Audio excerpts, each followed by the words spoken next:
Hi class, for my final review video, I chose to talk about cellular transport. If a house were like a cell, the outer wall with windows and doors would be the plasma membrane where things are able to enter and exit the cell. There are two main types of cellular transport. Those are passive and active transport. Passive transport does not require energy. This would be like someone sitting on the couch and a new person walking into the room. They did not have to exert any energy for that person to come into the room. Whereas in active transport, it requires energy for the thing to move from an area of low concentration to an area of high concentration. This would be like someone going outside to play basketball. They are exerting energy and using energy to push that basketball around or through the net. They're also moving from an area of low concentration, not very many people, to an area of high concentration where there's lots of movement and things going on outside. In passive transport, things are moving from an area of high concentration to an area of low concentration. So high concentration, things are really busy outside. There's lots of movement and things going on, to an area of low concentration where there's only a few people in the house, not too many things taking place, just kind of a chill, relaxed environment. There are a few different types of passive transport as described in our text. The first one being simple diffusion. This is when substances move across the membrane without assistance from transport proteins. Osmosis is a type of water diffusion, and this is when water diffuses across the selectively permeable membrane.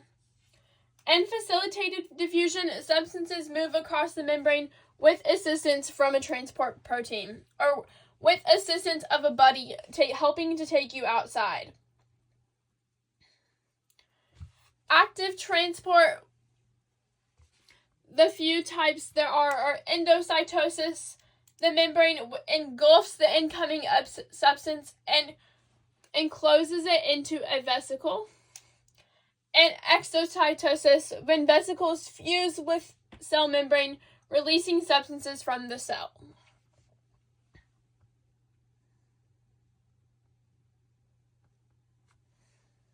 An example of passive transport is when you soak a raisin in water. The water goes inside it by the process of osmosis.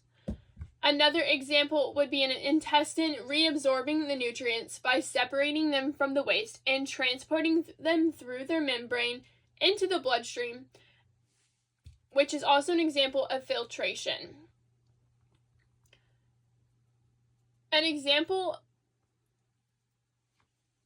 In conclusion, active transport is when cellular energy is required.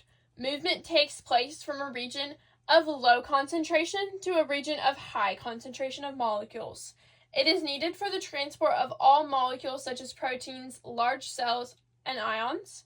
Active transport is a rapid process, like somebody running outside. Carrier proteins are required in active transport, and metabolic inhibitors can influence and might make the transport stop. Passive transport does not require energy, on the other hand. Movement takes place from a region of high concentration to a region of low concentration of molecules.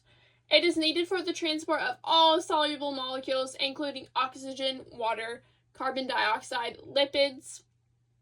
It is a slow process. Carrier proteins are not required in passive transport, and transportation is not affected by metabolic inhibitors. Thank you.